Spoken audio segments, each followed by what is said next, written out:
Okay, on to saying number 5.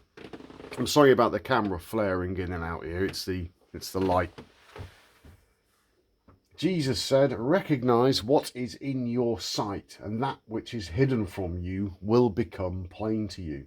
For there is nothing hidden which will not become manifest." And I'll remind you, this text is for the people that have been initiated.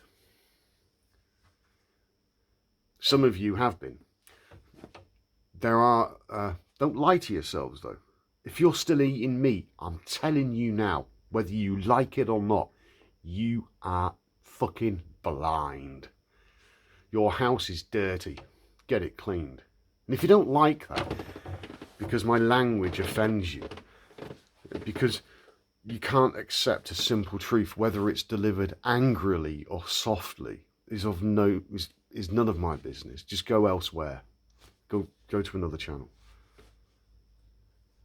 I'm not here seeking validation, pats on the head. So, recognize what is in your sight. Open your eyes, and that which is hidden from you will become plain to you.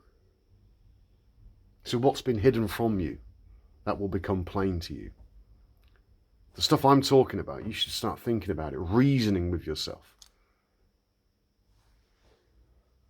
For there is nothing hidden which will not become manifest. What did I just speak about in saying 4? For anything they imagine will become possible for them.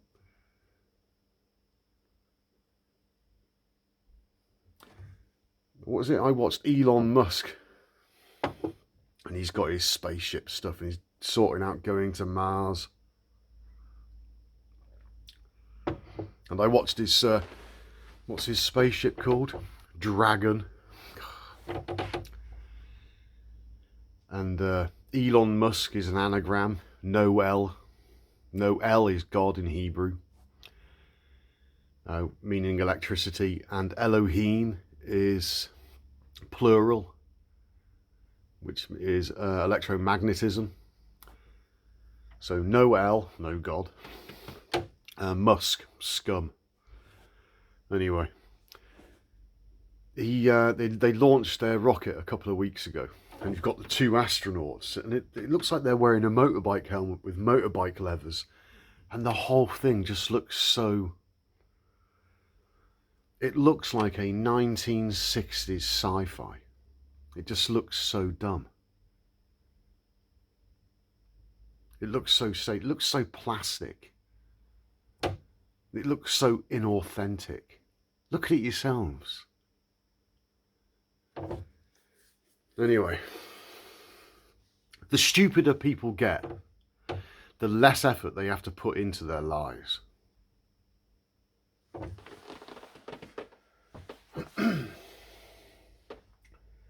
For there is nothing hidden which will not become manifest. Humanity has been programmed to think in a particular way. And what they think and what they believe will manifest. And Christianity is the biggest religious sect, cult on the planet. And they believe that there's going to be an asteroid coming from space and all the rest of it. And they've given it a name. It's called Apophis. And NASA spoke about it. The CIA has paid for films like 2012, and it's put all that into the public subconscious. And that film's gone around the world. And they're all thinking about these things. And there is a great change coming. That's the apocalypse, or the revelation. But if people believe it's going to be negative, then what will this reality give you?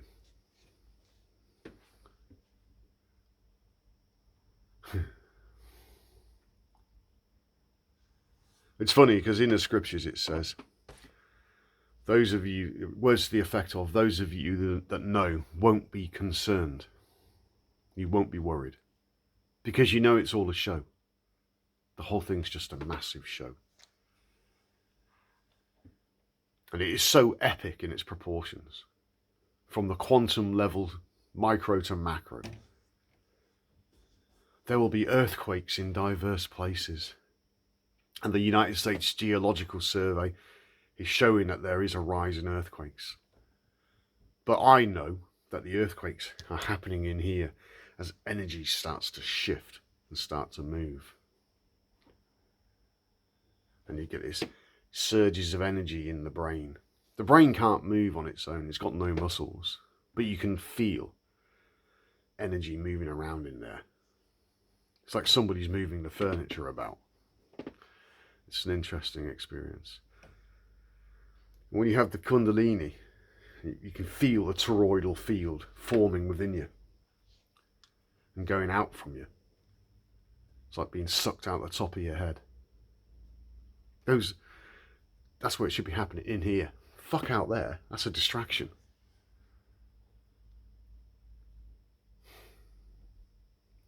That's the truth. How many people accept it? As you're sitting down eating your dead flesh, don't call it meat. Meat is an old word for food. Dead flesh is not food. It's rotting dead flesh. Yeah, but we've always eaten it. Yeah, but it doesn't make you clever. It doesn't make your body run well. It keeps your consciousness low. Remember when the Israelites were in the desert and they were given manna from heaven, which is the sacred secretion? That's why King David said, "My tongue cleaves to the roof of my mouth," because he was receiving the drips from heaven, and he was living on that, and he was stoned. Treasure from heaven. But the Israelites, they rebelled. Oh, we're sick of eating this shit. We want flesh. So he sent them quails. Quails, you know. I'm not knocking the bird, it's just a bird. But they're not particularly intelligent. They're almost tame.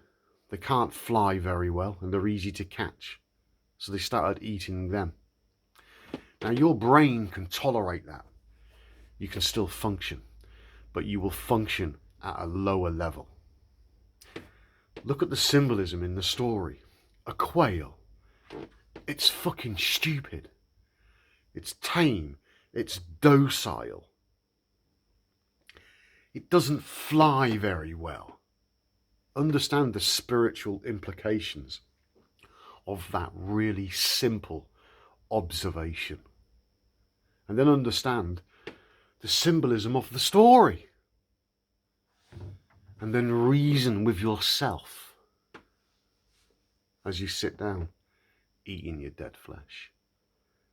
That's why Jesus said to the Pharisees and the scribes of the day, woe to the scribes and the Pharisees. On the outside, you're like a whitewashed tomb, beautiful. But on the inside, you're full of dead things.